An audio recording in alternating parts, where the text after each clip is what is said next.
Birthdays had never meant much to me. I didn't like attention, surprises, or being the center of a crowd.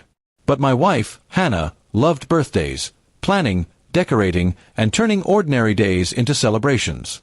She always made mine special, even when I told her not to bother. This year, though, things were different. Work had been heavy, and I'd been feeling drained for weeks. I told her quietly, "Let's just keep it simple this time." She smiled but looked disappointed. "Just dinner, okay?" she said. I nodded. But as the day came closer, I could sense she was expecting more from me too. More energy, more enthusiasm. The truth was, I didn't have it in me. I felt emotionally empty and didn't know how to explain why. On the morning of my birthday, Hannah woke me with breakfast in bed and a bright, "Happy birthday." I smiled weakly and thanked her, but she immediately noticed the lack of excitement. "You could at least act happy," she said, half joking. I tried to laugh it off, but she wasn't wrong. I wasn't myself. Later that day, she called from work. "I'm picking up the cake and a few friends are coming over tonight," she said.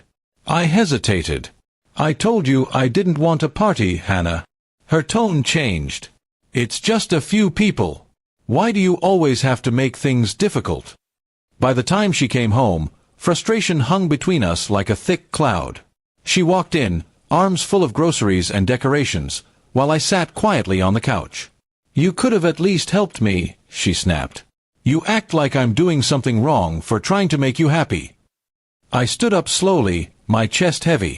"I told you, I didn't want a party," I said softly. She frowned, clearly angry now. "Do you even care about me anymore?" she asked, her voice trembling. That question hit deeper than she realized. I turned away, unable to answer. She took my silence as indifference and stormed off to the kitchen, slamming the door behind her. I sat there, staring at the half-inflated balloons, the untouched cake box, and the dinner she had spent hours preparing. Guilt began to rise inside me like a tide I couldn't hold back. After a few minutes, I walked to the mirror near the hallway. What I saw made me stop. My own face, tired, pale, with dark circles beneath my eyes, looked like someone who had forgotten how to smile. I realized Hannah wasn't angry about the party. She was hurt because I had stopped letting her in. I had been carrying my stress alone, shutting her out without meaning to. I took a deep breath and walked to the kitchen. She was standing there, wiping the counter with her back to me. "Hannah," I said quietly. She didn't turn. "I know you're upset, but before you say anything else, just look at me." When she turned around, her expression changed completely. The anger in her eyes melted into concern. She stepped closer. "You look exhausted," she whispered. "What's wrong?" I told her everything. How work had been overwhelming, how I'd been waking up anxious every morning, how I didn't want to ruin her plans but also didn't have the strength to pretend to be fine. As I spoke, her shoulders relaxed, and her eyes softened.